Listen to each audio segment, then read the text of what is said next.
इस लेसन में हम 3 चीज के बारे में सीखेंगे, elastic after effect, elastic fatigue और इलास्टिक हिस्टेरेसिस।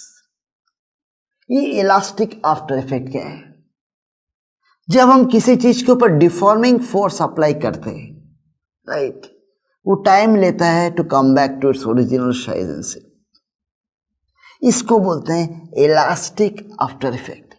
इसको मैंने डिफॉर्म किया, राइट, अब ये स्लोली आ रहा है to original size and shape. The delay in regaining the original size and shape even after the removal of the deforming force is called elastic after effect. ये slowly आ रहा है अपने ओरिजिनल शेप की तरफ, right. Quartz fibre और phosphor bronze, इन दोनों का elastic after effect कम होता है, इसीलिए इन दोनों को हम यूज करते हैं गैल्वानोमीटर्स में, जहाँ पे हमें जल्दी चाहिए to come back to its original size and shape, right? Quartz fiber and phosphor bronze are used in galvanometers because of low elastic after effect. Glass fibre को अगर हम देखेंगे, उसको हम डिफॉर्म करते हैं, वो काफी देर के बाद आता अपना ओरिजिनल साइज एंड शेप में, राइट। इसको डिफॉर्म किया, ये स्लोली अगर आ रहा है to its original size and shape, तब उसका इलास्टिक इफेक्ट आफ्टर इफेक्ट ज्यादा है। सो ग्लास फाइबर का इलास्टिक आफ्टर इफेक्ट ज्यादा होता है, सो इसका हाई है इलास्टिक आफ्टर इफेक्ट। क्वार्ट्ज और फॉस्फर ब्रॉन्ज का इलास्टिक आफ्टर इफेक्ट कम है। इलास्टिक फटीग क्या है? अगर इसको हम ऑल्टरनेटिंग स्ट्रेंथ देते हैं, इसको ऐसे करते हैं, राइट, ऑल्टरनेटिंग स्ट्रेन, तब after some time this will break, right. इसका स्ट्रेंथ कम हो जाएगा। एक वायर को ले लो, इसको ऐसे करते रहो, वो थोड़ी देर के बाद ब्रेक हो जाता है। इसको बोलते हैं इलास्टिक फटीग। इलास्टिक फटीग मतलब loss in strength of a material due to alternating strain.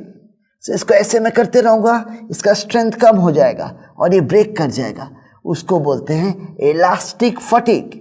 Elastic fatigue मतलब loss in strength of a material due to alternating strains. Elastic hysteresis क्या है? अगर हम स्ट्रेस स्ट्रेन ग्राफ बनाएंगे, stress समझ लो y axis में है, स्ट्रेन x एक्सिस में। जब हम इंक्रीज करते हैं स्ट्रेस तो ग्राफ ऐसे जाता है, जब हम डिक्रीज करते हैं तब ग्राफ दूसरे पास से आता है। The stress strain graph is not retraced on reversing the strain, this is called elastic hysteresis. ये ग्राफ ऐसे गया, ऐसे वापस आया, सो ये हो गया elastic hysteresis. The area enclosed by this graph, area enclosed by the hysteresis loop, gives us the loss in energy in one loading unloading cycle, the loss in energy per unit volume, right? अगर ये area ज़्यादा है, एक cycle में ज़्यादा energy loss होगा। अगर ये एरिया कम है, उस साइकिल में एनर्जी लॉस कम होगा, राइट। हिस्टेरेसिस लूप अगर ज़्यादा है, large area hysteresis loop, loss in energy पर unit volume is more. Hysteresis loop is area of the hysteresis loop is small, area enclosed by the hysteresis loop is small, then loss in energy per unit volume will be less. Car tires are made of synthetic rubber. क्यों synthetic rubber से बनाते हैं? क्योंकि synthetic rubber का ये area of hysteresis loop, area enclosed by this hysteresis loop, ये कम है। अगर ये एरिया कम है तब एनर्जी जो लॉस होगा एज हीट और एनर्जी जो डिसिपेट होगा as heat will be less. और अगर एनर्जी डिसिपेट लेस हो रहा है, car tyres will not get heated too much in a journey, right. Shock observer जो होते हैं वो हम बनाते हैं वैल्कनाइज रबर से। वैल्कनाइज रबर से क्यों बनाते हैं? क्योंकि उसका एरिया ऑफ हिस्टेरेसिस लूप ज़्यादा है। से एक लोडिंग अनलोडिंग साइकिल में ज़्यादा एनर्जी डिसिपेट होगा, इसलिए शॉक ऑब्जर्वर्स को हम बनाते हैं वल्केनाइज्ड रबर से। इस लेसन में हमने 3 चीज़ सीखा, elastic after effect, elastic fatigue, elastic hysteresis.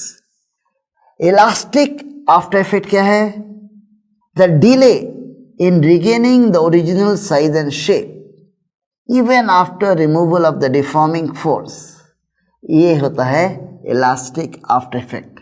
Look here carefully, ये मैंने डिफॉर्म किया, राइट, अब ये स्लोली आ रहा है ओरिजिनल साइज एंड शेप में, राइट, इसको बोलते हैं elastic after effect. Quartz fibre और फॉस्फर ब्रॉन्ज इनका इलास्टिक आफ्टर इफेक्ट कम होता है, वो इमीडिएटली आ जाते हैं ओरिजिनल साइज और शेप में, इसलिए हम इसे यूज़ करते हैं गैल्वेनोमीटर्स।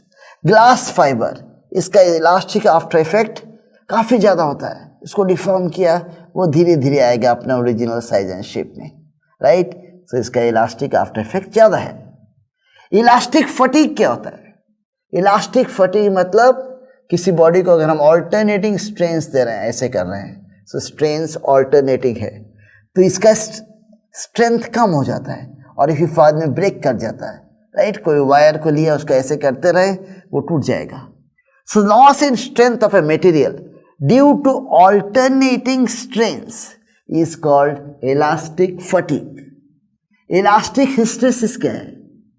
Stress strain graph is not retraced on reversing the strain, ऐसे हम गए हम वैसे आ रहे हैं, राइट, सो इसको बोलते हैं इलास्टिक हिस्टेरेसिस और इस लूप को बोलते हैं हिस्टेरेसिस लूप।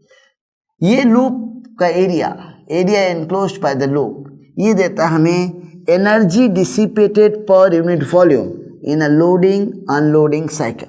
सो जो भी एनर्जी लॉस होगा एक लोडिंग अनलोडिंग साइकिल में, that energy lost per unit volume is given by area of this hysteresis loop.